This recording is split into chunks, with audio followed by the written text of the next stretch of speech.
মুভির শুরুতে আমরা শাহেদা ও তার বাবাকে দেখতে পাই মাঠে পশু চড়াচ্ছে। কিছুক্ষণ পর বাবা বলে, শাহেদা তুমি বাসায় যাও, আমি পশুগুলাকে ঘরে নিয়ে যাচ্ছি। এরপর শাহেদা খেলতে খেলতে বাসার দিকে যেতে থাকে। ঠিক তখনই সে পাহাড় থেকে নিচে পড়ে যায়। এরপর শাহেদার বাবা বাসায় এসে যখন জানতে পারে তার মেয়ে এখনো বাসায় পৌঁছেনি, তখন তার মাথায় যেন আকাশ ভেঙে পড়ে। এরপর শাহেদার বাবা মা সহ গ্রামের সকলে মিলে শাহেদাকে খুঁজতে বের হয়। অনেকক্ষণ খোঁজাখুঁজির পর তারা শাহেদাকে একটি গাছের সাথে ঝুলন্ত অবস্থায় খুঁজে পায়। শাহেদার পরিবার শাহেদাকে নিয়ে অনেক দুশ্চিন্তা করত, কারণ তাদের মেয়ে ছোটবেলা থেকে কথা বলতে পারে না। শাহেদার এই অসুস্থতার জন্য শাহেদার পরিবার ঠিক করলো যে শাহেদার মা শাহেদাকে নিয়ে দিল্লিতে নিজামুদ্দিন আউলিয়াতে যাবে। শাহেদা ও তার মা পাকিস্তান থেকে দিল্লিতে যায় মাজার জিয়ারত করতে। জিয়ারত শেষে তারা আবার পাকিস্তানের উদ্দেশ্যে রওনা দেয় রেলপথে। ঠিক তখনই ঘটে এক দুর্ঘটনা। ট্রেনটি ইন্ডিয়াতে থাকা অবস্থায় ট্রেনের ইঞ্জিন নষ্ট হয়ে যায়, যার কারণে ট্রেনটি অনেকক্ষণ থেমে থাকে। তার মা ঘুমিয়ে গেলে শাহেদা নিচে নেমে যায় এবং তখনই ট্রেনটি ছেড়ে যায়। শাহেদার মা যখন বুঝতে পারে তার মেয়ে ট্রেনে নাই, ততক্ষণে অনেক দেরি হয়ে যায়। তাদের ট্রেনটি পাকিস্তানে পৌঁছে যায়। অনেক খোঁজাখুঁজি করলেও তারা শাহেদাকে কোথাও খুঁজে পায় না। এর পরের সিনে ভাইজানের সাথে শাহেদার দেখা হয়। ভাইজান অনেকভাবেই শাহেদার নাম পরিচয় জানার চেষ্টা করে, কিন্তু শাহেদা যেহেতু কথা বলতে পারে না, তাই শাহেদার পরিচয় সম্পর্কে কিছুই জানা যায় না। এরপর পাবন কুমার অর্থাৎ ভাইজান শাহেদাকে নিয়ে পুলিশ স্টেশনে যায়। পুলিশ স্টেশনটি যেহেতু ইন্ডিয়ায় আর শাহেদা থাকতো পাকিস্তানে, তাই পুলিশ স্টেশনে এসেও শাহেদার নাম পরিচয় সম্পর্কে কিছুই জানা যায় না। পাবন কুমার নিরুপায় হয়েই শাহেদাকে নিয়ে পুলিশ স্টেশন থেকে বের হয়ে যায়। এরপর পাবন কুমার শাহেদাকে তার গার্লফ্রেন্ডের বাসা অর্থাৎ রাসিকার বাসায় নিয়ে রাখে।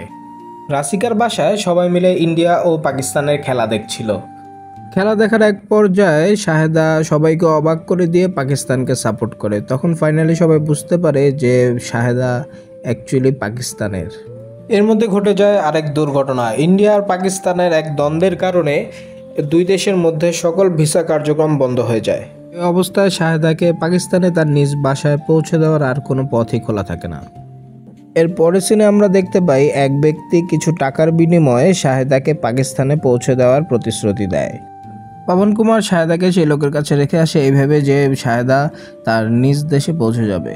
এর পরের সিনে আমরা দেখতে পাই যে লোকটি শাহেদাকে পাকিস্তানে পৌঁছে দেওয়ার কথা বলেছিল, সে আসলে শাহেদাকে নিয়ে একটি খারাপ জায়গায় বিক্রি করে দেয়। এরপর আমাদের ভাইজান অর্থাৎ পাবন কুমার মেরে সবার হাত পা ভেঙে দেয় এবং শাহেদাকে সেখান থেকে নিয়ে চলে আসে এবং ডিসিশন নেয় সে নিজেই শাহেদাকে পাকিস্তানে পৌঁছে দিবে। যেই ভাবনা সেই কাজ। পাবন কুমার শাহেদাকে নিয়ে পাকিস্তান ও ইন্ডিয়ার বর্ডারের কাছে চলে আসে। সেখানে তারা একটি চোরাচালান চক্রের মাধ্যমে বর্ডার পার করে।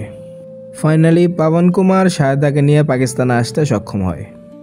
সেখানে ঘটে আরেক বিপত্তি। পাবন কুমার কিংবা শাহেদা কারো কাছে পাসপোর্ট না থাকায় পুলিশ তাদের অ্যারেস্ট করে নেয়। এর পরের সিনে আমরা দেখতে পাই পুলিশ স্টেশনে এক অফিসার শাহেদার সাথে খারাপ ব্যবহার করায় ভাইজান তাদেরকে মারধর করে পুলিশ স্টেশন থেকে পালিয়ে যায়। স্টেশন থেকে পালিয়ে গেলেও তাদের পিছনে লাগে নওয়াব নামের এক সাংবাদিক। তবে ঘটনাচক্রে এই সাংবাদিক পুলিশকে তাদের তথ্য জানালেও পরবর্তীতে যখন শাহেদার আসল ঘটনা জানতে পারে তখন তাদেরকে সাহায্য করে। ফাইনালি পাবন কুমার এবং সেই সাংবাদিক একসাথে অনেক দিন খোঁজাখুঁজির পর শাহেদা যে গ্রামে থাকে সেই গ্রামের নাম পেয়ে যায়। এরপর অনেক চেষ্টার পরে পাবন কুমার শাহেদাকে তার মায়ের কাছে পৌঁছে দেয়। তবে এর মধ্যে ঘটে যায় আরেক বিপত্তি। পাকিস্তান সরকার পাবন কুমারকে ইন্ডিয়ান গুপ্তচর হিসেবে ঘোষণা দেয়, কারণ সে অবৈধভাবে পাকিস্তানে প্রবেশ করেছে। তবে নওয়াব নামের যে সাংবাদিকটি পাকিস্তানে প্রবেশের পর থেকে তাদেরকে সাহায্য করছিল, সে আসলে পুরো ঘটনাটি রেকর্ড করে ইন্টারনেটে ছড়িয়ে দেয়। মুভির শেষে ঘটে এক ঐতিহাসিক ঘটনা। ইন্টারনেটের মাধ্যমে বিষয়টি দুই দেশের সবার মাঝে জানাজানি হলে তারা বর্ডার এলাকায় একত্রিত হয়। বর্ডার এলাকায় এত মানুষ একত্রিত হওয়ায় দুই দেশের সরকার আর কোনো উপায় না পেয়ে পাবন কুমারের জন্য তাদের বর্ডার খুলে দেয়। পাবন কুমার বর্ডার পার হবে, ঠিক সেই সময় ঘটে বাজরাঙ্গি ভাইজান মুভির সবচেয়ে সুন্দর দৃশ্য। শাহেদা বর্ডারে কাঁটাতার ধরে মা মা বলে জোরে চিৎকার করে ওঠে।